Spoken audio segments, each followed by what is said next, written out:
CIO News. I'm Akash Mistry, your host for the podcast. This is a recorded session and will be available on our website, cionews.co.in, and our CIO News LinkedIn handle. This is an exclusive fireside chat powered by Avaya on transformation through customer experience. Businesses are built by experiences they provide, and every day, millions of those experiences are delivered by Avaya. Avaya is shaping what's next for the future of work with innovation and partnership that delivers a game-changing business benefits. So let's dive in and let me introduce my guest for today, Mr. Vipin Rostigi, GM IT for Page Industries. He is IT and DX leader with extensive experience in FMCG, consumer goods, retail, and manufacturing heavy technologies and digital transformation in leadership roles. He has successfully led IT in multiple business transformation across go-to-markets like logistics, finance, manufacturing, and infra network. Mr. Vipin has managed large term, large teams and budget, implementing strong governance and stakeholder engagement models, measuring and delivering ROI to IT programs across India and international geographies.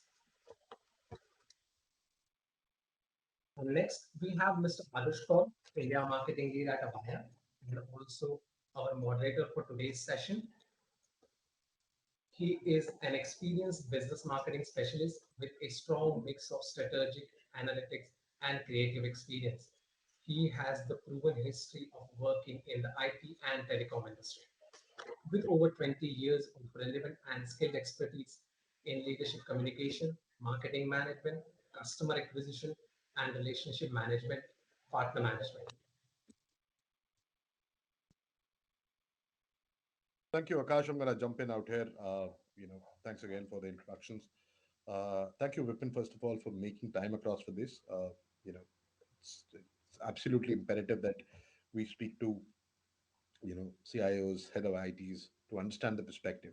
So, Vipin, I'll just hand it over to you before, I actually start looking at my questions. If you could give me a brief outline about Page Industries. Everybody knows your core brand, but it'll be good if you can probably give a minute about what does Page do and how big and mammoth is the entire play when you talk to Page per se. So if you could just give that one Yeah, and a half minute across of this, it'll help. yeah. So Page Industries is actually the exclusive franchisee for Jockey and Speedo brand across South Asia, Middle East, and certain part of Southeast Asia also. And so the operations are spanned across different business channels that are there with good presence in distribution, which is a normal distribution channel business. Then we have a large retail presence also with more than 1,000 plus exclusive brand outlets where we directly service the end consumers. And we have a strong e-commerce presence wherein which is ramped up in this COVID times multifolds, and I think it is an area of big interest for us, and we have big plans for expansions there also.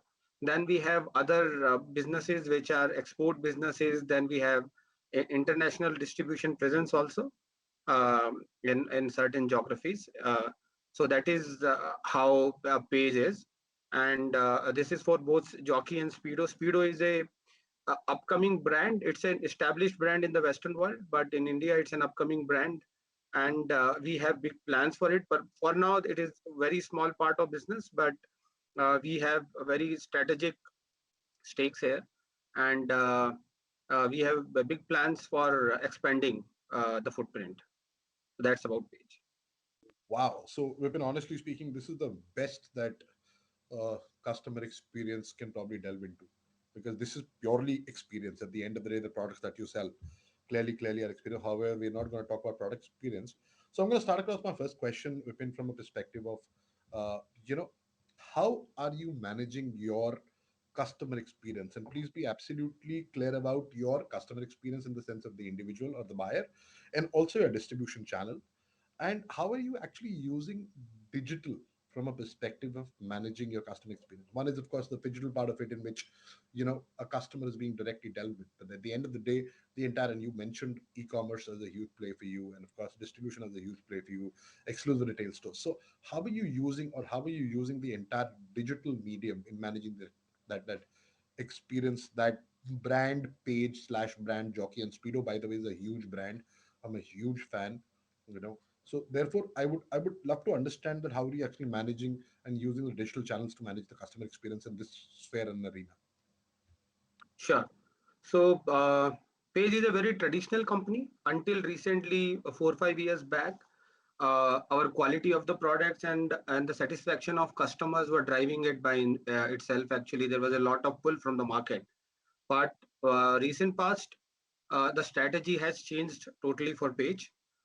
We are now keeping the customer at the center before deciding any policy or strategy. So we consider the customer as king, and all our policies are defined with an end customer in thought, whether it is in retail space, whether it is in e-commerce space, or whether it is in a normal distribution channel space. So in all areas, we keep a lot of focus. So we keep it very simple in Page Industries.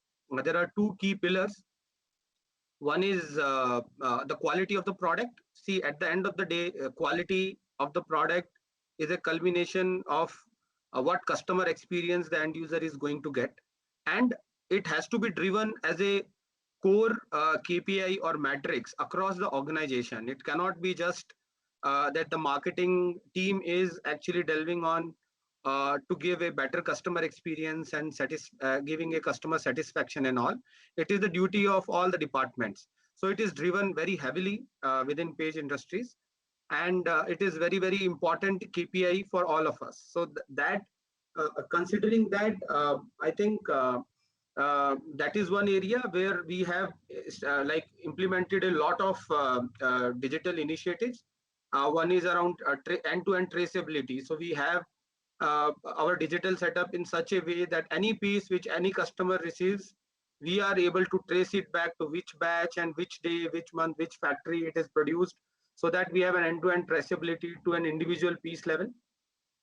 Also, we have a lot of other quality setups and processes within our manufacturing warehouses, as well as while we are doing an inbound and outbound within our warehouses, also to ensure that the right products are reaching to the right customers, right?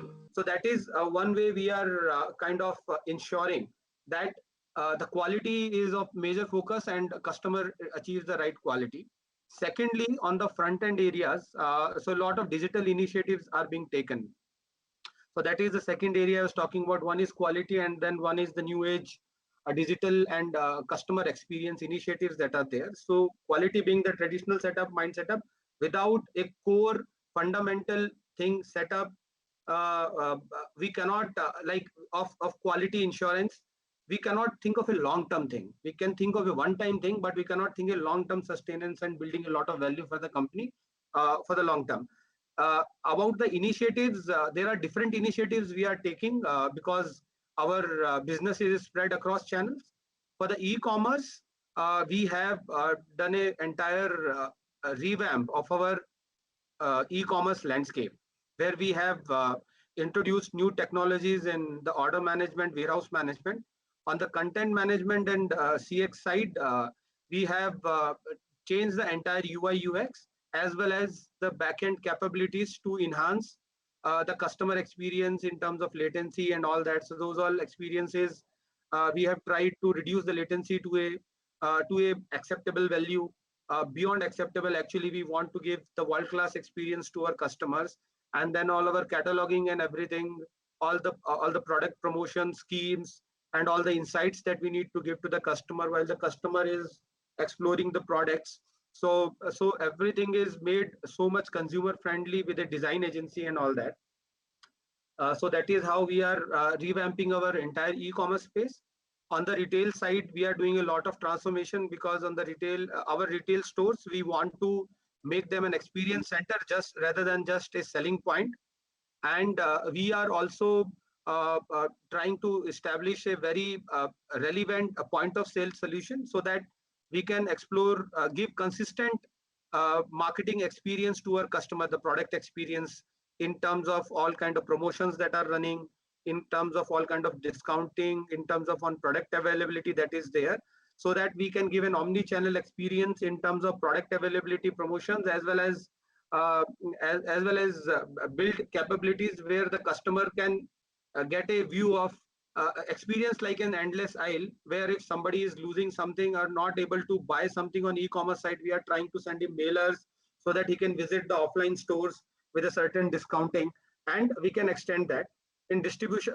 And also there are many other initiatives, like we are setting up footfall trackers in our retail stores, so that we can actually see how many people have come and how many conversions are there per store, so that we can know exactly how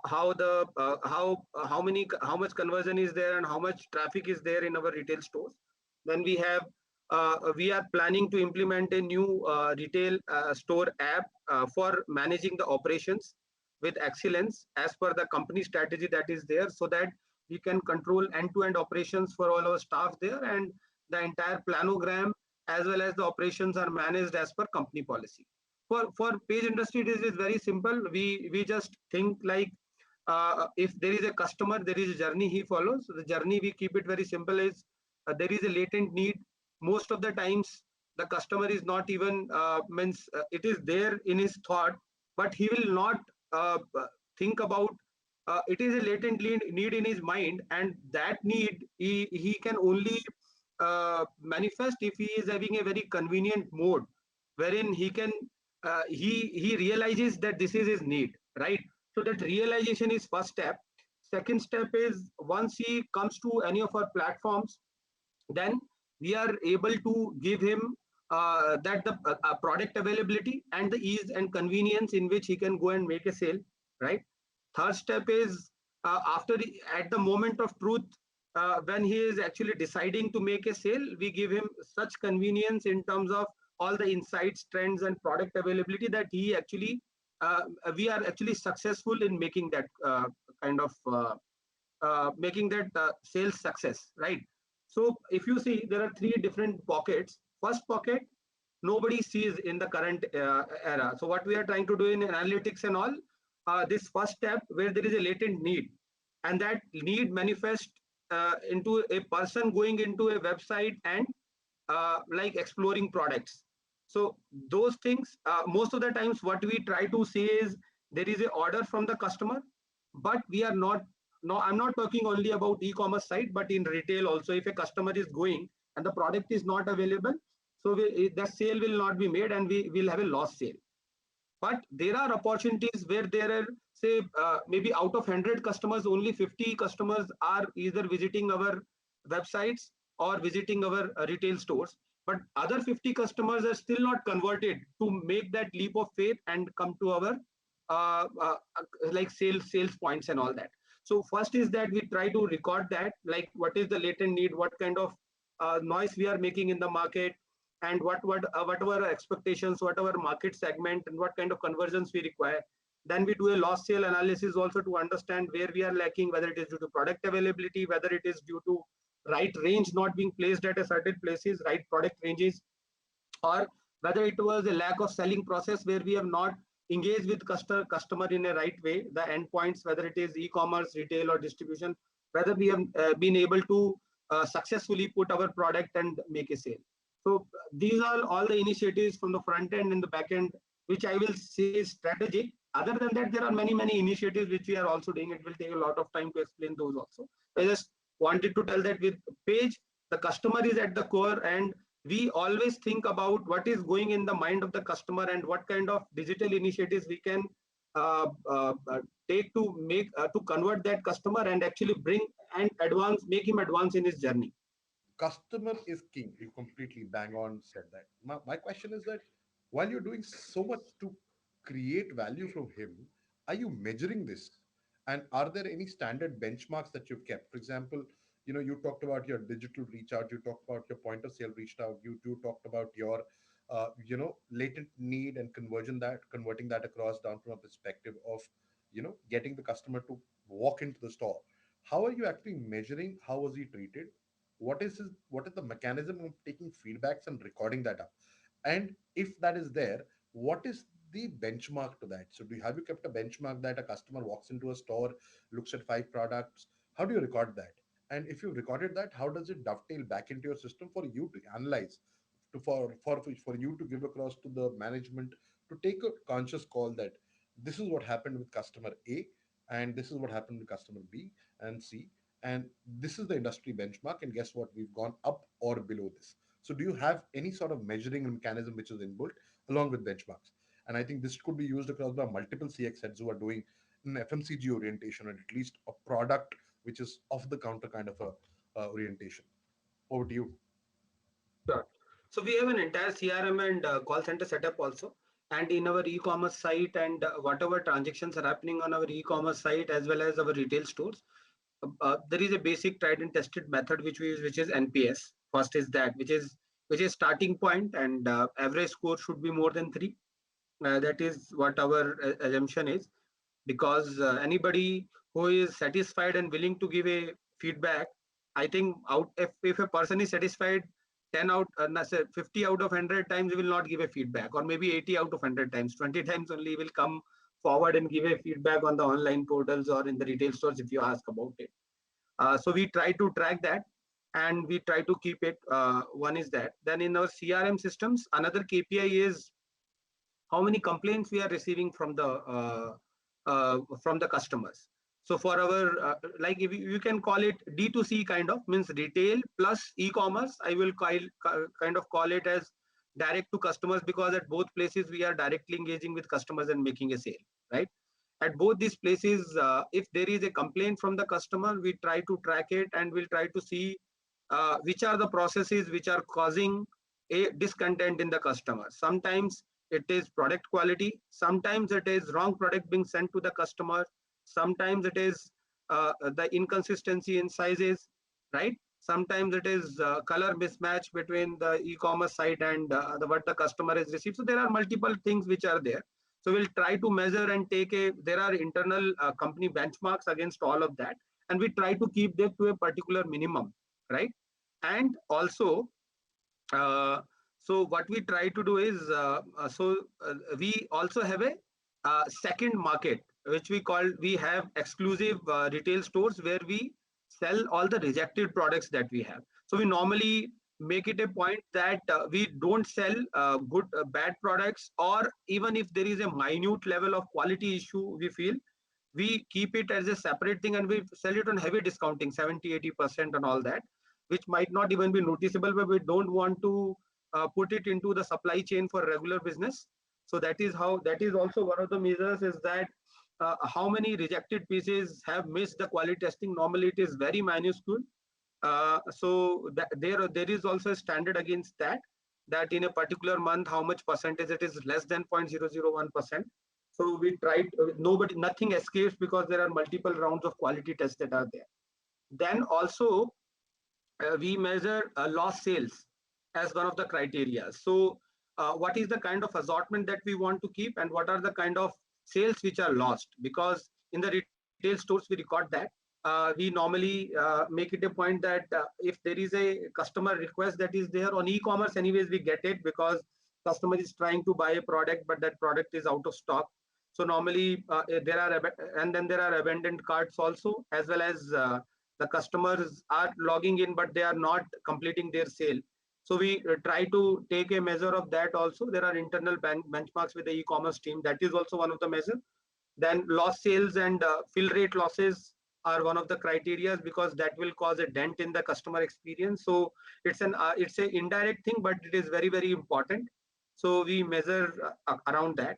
And then also in terms of measuring customer experience, what we do is we also measure our promotions and kind of accordingly what kind of sales that has happened. So we do a little bit of promotion analysis, which we are doing with an ad hoc data using Power BI. We are using technology there, but it is not coming from a structured source and all that. We kind of take all that data and try to measure what kind of sales uplifts and sales numbers we have got, which of the schemes have excited the market most, right?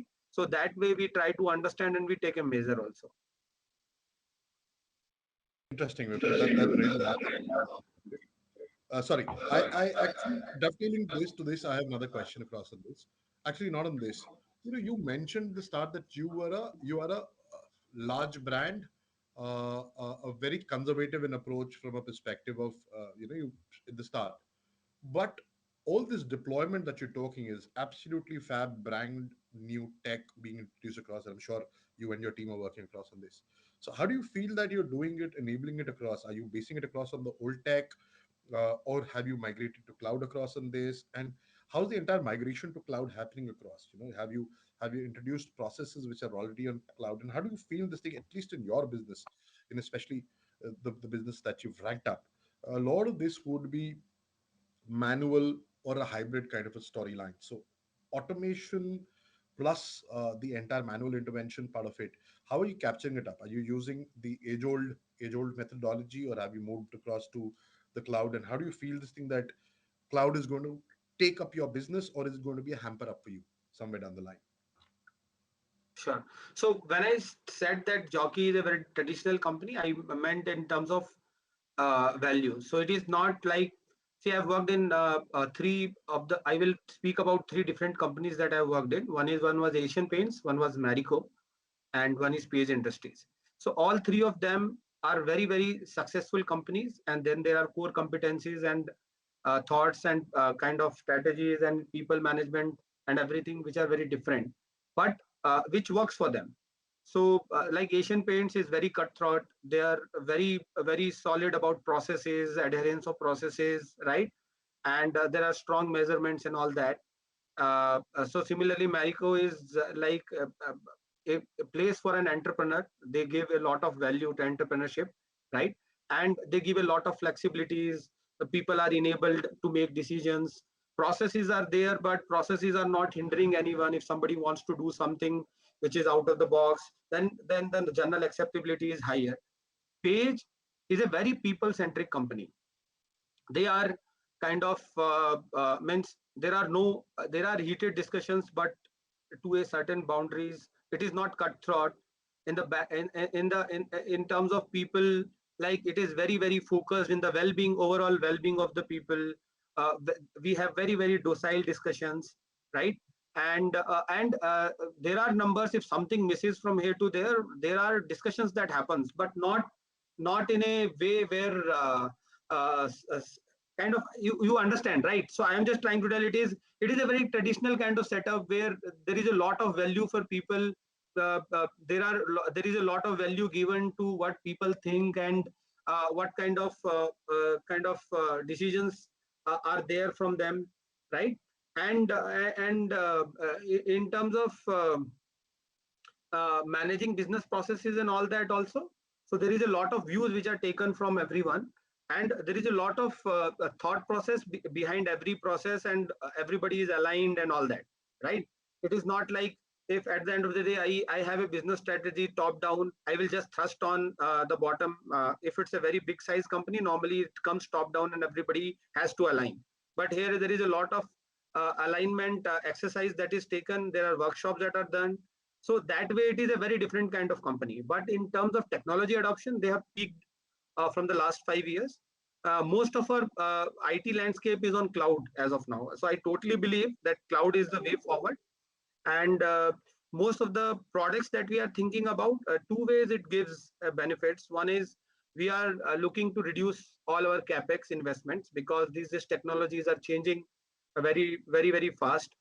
You cannot think of bringing a technology and then remain associated with mandatorily for next 5 years or 6 years. You will have to take a view where you want to invest in a technology for next 2 3 years, then take a decision at that point of time where to go and how to go. So we normally try to get to into like bring in a product into our IT landscape if it is SaaS enabled, if he has cloud capabilities, strong cloud capabilities, strong security features, which normally comes with most of the SaaS products, because they have their inherent, like if it is, even if it is Microsoft Azure or Google or any other vendor that is providing the cloud. So normally they have, if you take platform as a service or infrastructure as a sorry, platform as service or SaaS product, then mostly it is covered up. So we try to invest in there, and we also believe that that is the way to go forward, because one, the kind of growth that page has seen, which is 36% CAGR for the last 15 to 20 years. So scalability is one of the bigger things. We don't know at what point of time which business will suddenly grow, say 50%, 60% a year. So we need to be scalable. We need to have security, and we need to have an ease of access also. And the important piece is all the cloud products, they actually, if you are hosting anything on cloud or if it's a SaaS product, normally they are mostly real time, and all the data and connectivity is not a concern because the landscape is built as such. So all our associated part of IT landscapes like BIs or any other insight projects or any other AI ML we are running, like we are running an assortment planning and planogramming tool right now, which is in the completion of implementation. So all these products need a lot of data feed. Even JDA for that matter, the JDA supply planning, demand planning needs a lot of data. So a lot of data integration is needed, and real time it is needed to make decisions at the right time. So thought is absolutely clear. It has to be cloud first, but at certain point, I will also think about having a smart cloud capabilities, which we are trying to manage. We are not having a standard product that we are using for smart cloud, but as of now, our entire approach is that most of our IT landscape should be on the cloud, and that is the way forward for us. With an OpEx investment on a subscription base, mostly we'll try to do. If that is not possible, we'll host applications on cloud, but that is the approach we have. Nice. I you can dovetail into my question, my next question, which is, you know, generally large organizations such as yours, you are like Sorry to within the interrupt. company. There is a lot of echo. I guess you have to mute I one of. don't know. I am no. I have logged in across from do these things. Anyway, I haven't. Can you hear me clearly? I think it's better right now. Yes.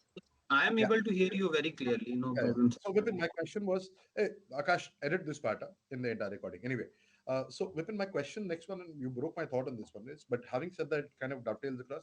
You know, you've got a large organization. You're talking about a secondary market. You've got a primary market. You've got e-commerce, but and then you talk JDA, and you talked. So therefore, there, if you have a JDA, then you've got a core ERP. Then you're talking organograms, planograms. So at the end of the day, what's the amount of technology that's being delving across on, AI based product lines? How many of these products are AI based? How much of AI already come into you, or are you still evaluating RPA product lines, or how much of it this is automated already from a perspective? Because I'm sure that a large setup like yours would probably require a large IT organization as well. But given the pressures on people like you right now to look at business efficiencies, I'm sure you'll be looking at AI derivatives. So, what is the extent of AI which you already introduced across from a perspective of your business? If you could kind of elaborate across on that, that'd be nice. Okay. So the first and foremost means there are quite a few products which are AI based. So one is having a proper analytics landscape with the latest technology and kind of generating insights and all that. Uh, and then there are products which are AI ML based. So like I was telling, we have a fully automated replenishment system in place. With in the back end, we are trying to implement a foolproof assortment planning and planogramming solution. So our assortment planning solution, we are using a UK vendor, and which is having a standardized product, and that product is having a lot of AI and machine learning capabilities within that product, which actually clusters all our distributors, and based on those clustering, it actually runs a lot of algorithms, which is related to stock at all the storage points, stock storage points, as well as the previous history sales, and then there are many other considerations, and it's a self-learning kind of algorithm that is there, which keeps on like at, I will not try to take you into that complexity, because that product has a lot of complex algorithm. The end output is that it takes all the data feeds of inventory, sales, whatever primaries we are doing, whatever secondaries we are doing, right? And all those input it takes, and then it decides uh, for the distribution channel as well, for all distributors and for all our retail stores also, that what is the what should be the right product at right place at right time. Okay, what kind of norms we should keep, what type of ranges we should keep, like which are the new products which should go into what store, right? If there is a new product, there is no history to it, but depending on the catchment area, depending on the kind of whether it is a high-end area or a middle class area or a rural area, there are different product recommendations that are there. So that AIML algorithm that is there in that tool inherent, it actually with advanced statistics, it actually gives a lot of input of exact norms that are there, and that norm then we bring it into our as a automated replenishment system. So where it will go as a feed for range as well as the kind of stock that we should keep at that distribution point or retail stores. And with that number, I think we are in the process of implementing that right now, which is the backend, but the automatic replenishment system is already in place. So we are assuming that it will bring a lot of benefits to us. One, in terms of range selling. Second, increasing the volumes and reducing fill rate losses, right? And then reducing inventory across different points of distributions, right? As well as the retail stores. So that is how we are expecting a huge benefit out of it. And we are in a process, we have completed, we are in the process of testing it and doing a small POC. We have already done a small POC. Actually, we are now in the process of piloting it, and we are actually seeing a lot of benefits out of it. So that is one big investment that we have done in this area. Then there are a lot of algorithms that we have also written to feed our Salesforce automation channels, Salesforce automation applications, wherein a lot of product recommendations and the new product, which product should go to which outlet in distribution. Those all insights are generated in the backend through the AI/ML algorithms. So that is where we have invested. In the longer run, we want to actually, which is like in the near future only, in the next 6 to 12 months, we'll be investing. We are actually investing a lot into analytics. We have built in the first in class, the first capabilities in Page in the last 1 year on analytics. Earlier, there was no analytics. People were actually working on a lot of Excels, and there were other data tools that were there, but those were segregated data tools. Now we are building a centralized data lake with all the relevant data points that is available across our company. And we are trying to create a lot of dashboardings, a lot of insights around which is the best promotion, most effective promotions, what are the kind of inventories that are kept at different stores, and what are the measures that we should take to reduce inventories across different storage places. So these are all the areas in supply chain as well as other insight across marketing and sales as well as finance. We are trying to scope it out and work on. So we are in like we are going to invest heavily into AI, ML, RPA capabilities in the next 6 to 12 months. Wow, that makes a lot of sense. Anyway, but that actually gets me down to the last question. It is evident that the IT head of Page Industries is sitting across at home right now, or probably at a remote location, taking a call. How did the pandemic affect your business, especially your business working? Because while I understand that retail was shut down, touch wood that we're all seeing a back in boom trade. I know shops are open, malls are open, but how did Page manage their business during time frame? And I'm sure this thing that I've been speaking to some key CIOs, and they've suddenly come back saying this thing that organizations have realized the value of the CIO and the IT team during the pandemic. Do you also feel so? And how did you actually manage this up? What are the kind of plans that you went across in getting your organization up in exactly those 5 days to get it back onto working and getting that entire collaboration communication setup going? So your views on that, your thoughts on that. So, as you rightly mentioned, when COVID came, there was a lot of uncertainty and there were a lot of challenges we had. First of all, to enable everyone to work from home, that entire infrastructure and productivity tools set up and all that. But just to put on like a certain fact, last year was a bumper year for us, and this year is even like we are whatever we are getting year on year, we might be getting maybe 30-40% more than that. Okay. So last year was the it is public information only. It is available like the balance sheet and P&Ls are available. because it's a listed company. It was the highest profit for us, historic profit year for us. So as you rightly mentioned, retail was disrupted, but at the same length, we had a huge boom in the e-commerce. So we were able to cover up all our business losses, and so it was a good year, and there were a lot of challenges, and there were a lot of insights in the management in terms of IT investments. Our senior leadership as well as the company promoters, they are like visionaries. I would compare them to Asian Paints and Marico, because there also I have interacted with Mr. Manish Choksi and Mr. Mariwala in Marico, and here also the Genavals actually. All of them are thought leaders ahead of their time, and they have invested, because I joined Page Industries before COVID, so they had all these thoughts even before COVID was there, and all the readiness was already there. So we were already into Office 365, and we already had most of the people on laptops, right? So when the work from home options came, so and also we had migrated a lot of our existing on premise server IT landscape to cloud, like our distributor management system, our retail POS, the backend distributor engagement portals. So most of these were already migrated to cloud, right? Because of the long term plan. That all reaped reward. When the COVID came, it was not that hard for us, because we were already sitting into a comfortable place in terms of right investments, and we already had a digital roadmap which has been going on. So there was a brief hiatus for 3 to 6 months, wherein nobody knew what a turn COVID would take. There was a full lockdown in the first quarter of 2020. So the business was not there during that period, which was covered up in the later 9 months.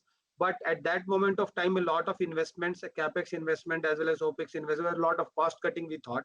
But later on, within 3 to 6 months, all the budgets were back in place, and so that is how, means we did not face that much of trouble in terms of enabling people from working from home. But we build a lot of securities, like when we are exposing our analytics, we have a lot of security there, where people cannot download any data just like that. So we had a discussion with the management and tried to build a lot of securities and controls around the data. So on our Salesforce automation that is there, we introduced Samsung Knox, which is a mobile data management solution, to ensure that the data is not kind of leaking from here to there, right? And at the right places with the right VPN connections and encrypted data transfer across applications. We and also through certain big ZTNA kind of policies that we enabled in the backend, we ensured that right people without any problems are getting right accesses, but with full security.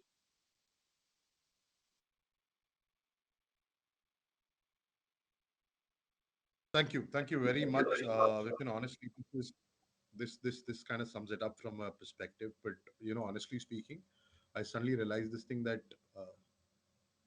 I've had the pleasure of working with a lot of people in my career, but this was definitely one very interesting conversation, because this is pure customer experience, and and a product that I use almost on a daily basis. So relating to it completely from a perspective of what goes in the back end, it was an eye opener. Thank you very much, Vipin, for doing this, and thank you, Akash, for hosting us.